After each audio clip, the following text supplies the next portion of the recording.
pagi anak-anak. Pagi, Bu. Selamat bertemu kembali di hari yang baru dan pekan yang baru ini. Bagaimana kabar kalian? Baik, Bu. Amin. Terima kasih. Sebelum memulai pembelajaran, kita berdoa dulu. Salah satunya angkat doa. Siapa yang bisa? Yang bisa? Oke. Lala.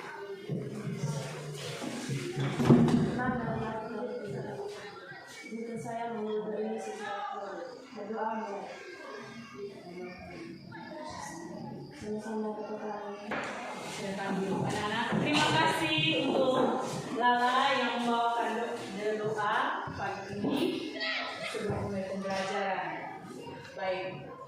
Siapa ibu mau absen sebelum lanjut? Ibu mau absen. Siapa yang tidak hadir hari ini? Vitalis Andika Erwin.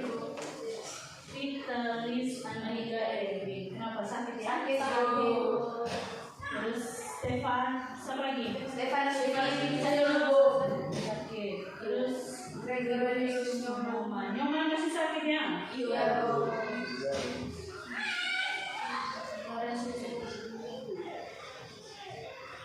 Nyoman masih sakit. Lorenzus Tobi.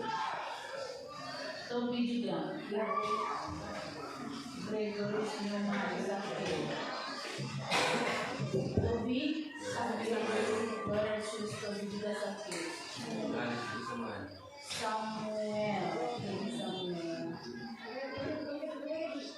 Anak-anak, perlu jaga kesehatan ya. Ya, Makanan Bu. juga harus dijaga. Istirahat yang banyak. Makanan, minum juga. Karena ini musim pancaroba. Ya, Bu. Ketika masak air, airnya harus betul-betul mendidih. Sehingga kalian bisa dengan jiwa raga yang sehat, kalian bisa belajar, mengikuti kegiatan pembelajaran di sekolah dengan sehat dan penuh semangat. Masih semangat anak-anak? Masih, Bu. Baik. Hari ini kita materinya tentang menyajikan teks diskusi. Nah, sebelum Ibu lanjut ke materinya, kali lalu itu tentang apa? Materi tentang apa anak-anak? Teks diskusi. Menelaah teks diskusi. Teks diskusi itu kegiatan bertukar pikiran, ide, gagasan secara terarah atau teratur dari kelompok yang kecil sampai ke kelompok yang besar untuk mencapaikan suatu masalah atau solusi. Di kali lalu ada tidak hanya pengertian teks struktur diskusi saja, tetapi ada strukturnya. Struktur dari teks diskusi itu yang masih ingat siapa? Mulai dari Sena, siapa lagi? Kesimpulan. Kali lalu materi tentang struktur teks diskusi itu terdapat 3 bagian. 1, pendahuluan atau isu. 2, argumen atau isi. 3, kesimpulan. Itu 3 struktur teks diskusi. Terus ada lagi tentang kali lalu itu ciri-ciri kebahasaan dari teks diskusi. Ciri-cirinya dari ciri-ciri kebahasaan dari teks diskusi itu apa? Menggunakan kata penghubung atau konjungsi. Ya, kata penghubung atau konjungsi di sini yaitu kata penghubung konjungsi pertentangan. Ada kata-kata persuasif, ada kata-kata evaluatif. Itu materi kali lalu. Sekilas. Hari ini kita mulai dengan menyajikan teks diskusi. Tujuan pembelajaran adalah peserta didik mampu menulis teks diskusi dengan memperhatikan struktur dan aspek kebahasaan, teks diskusi dengan dengan percaya. Indikator pencapaian tujuan pembelajarannya setelah mencermati contoh teks diskusi dan gambar pelajar keberanian membaca, peserta didik dapat menulis sebuah teks diskusi yang berkaitan dengan permasalahan yang aktual dengan memperhatikan struktur dan aspek kebahasan teks diskusi dengan percaya diri. Ini materi pembelajaran kita hari ini.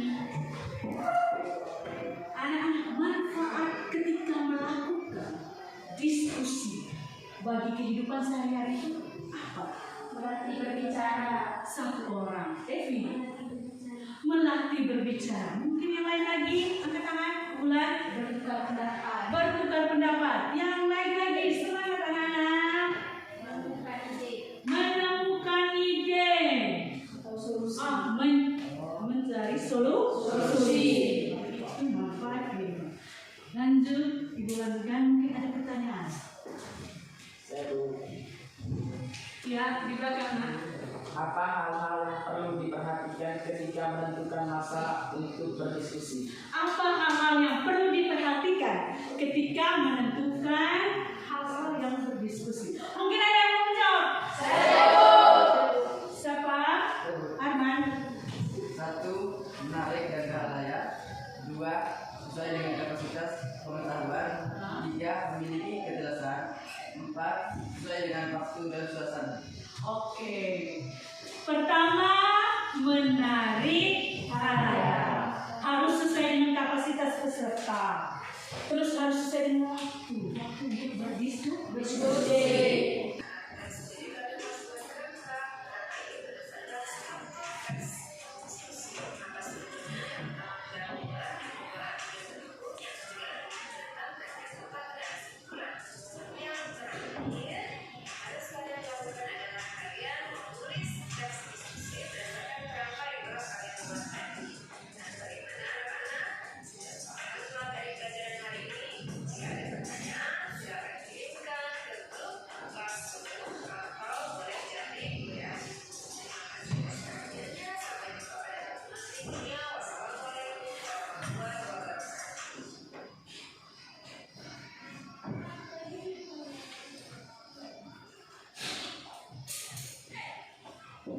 Baik, itu contoh videonya. Sekarang kita secara Ibu bagi kelompok, ya?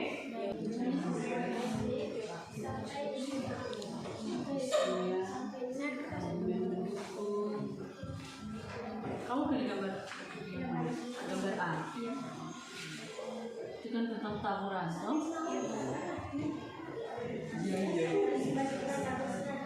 Betul, ya? Kami dari kelompok 3 akan mempresentasikan hasil kerja kelompok kami.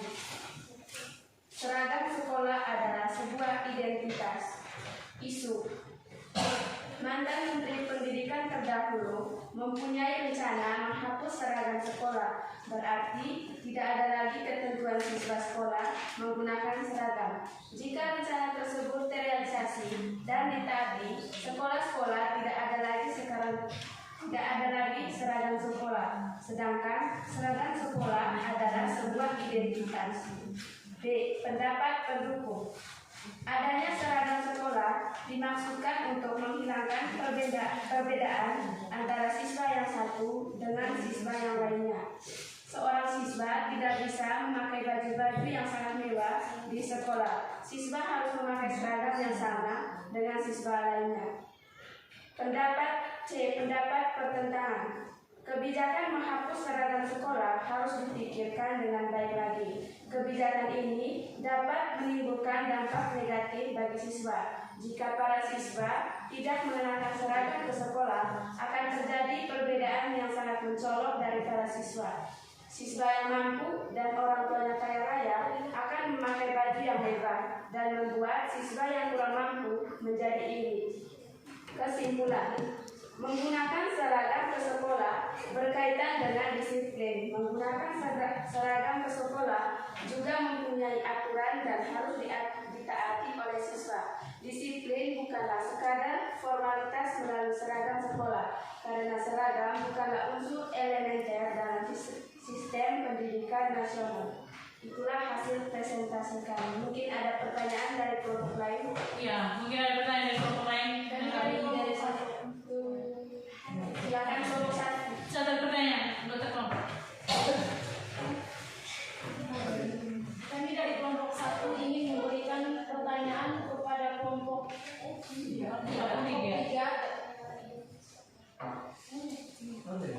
Apa yang terjadi jika siswa yang lain menggunakan baju yang mewah di sekolah?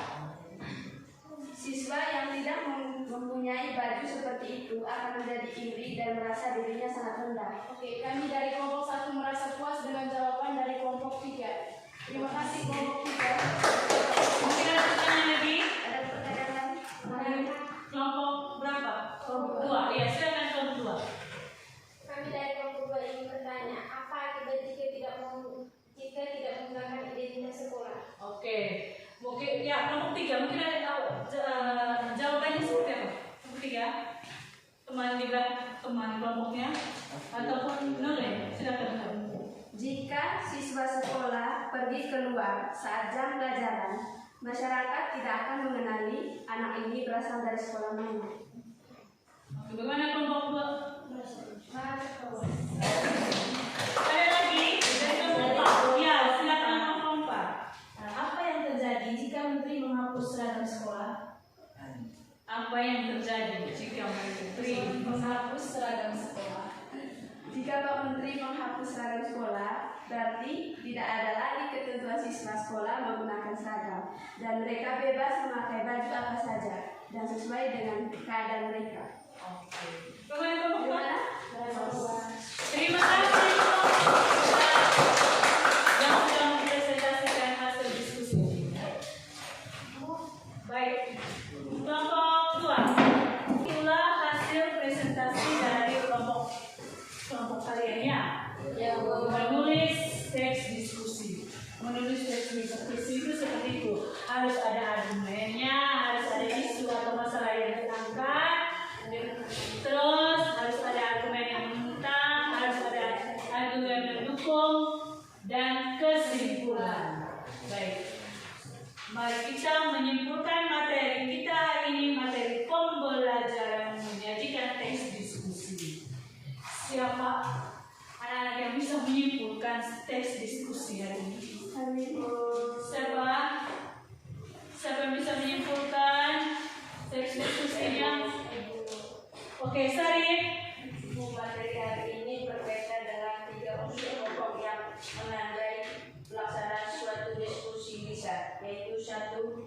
Dilakukan oleh 2 orang atau lebih yang memiliki sudut pandang yang berbeda. Nah, terus Adanya isu atau masalah yang mengandung pro dan kontra. Terus 3. Adanya tujuan yang hendak dicapai atau berupa solusi.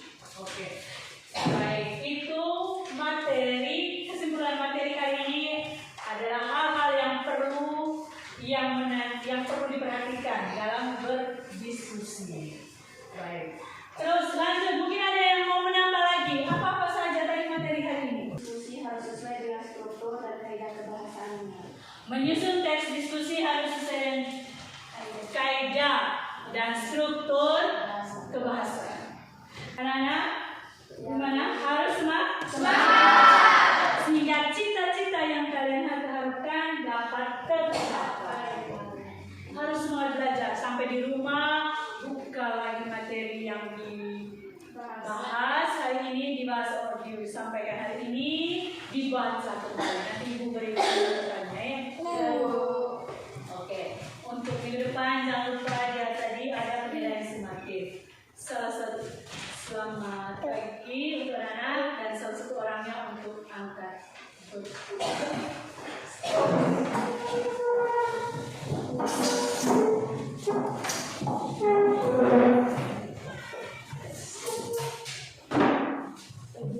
Teman-teman, marilah kita berdoa menurut agama dan keyakinan kita masing-masing. Izinkanlah saya membawakan doa ini secara katolik. Dalam nama Bapa, Berjumpa lagi di hari yang di lain waktu ya. Ya Bu, sampai jumpa. Terima kasih.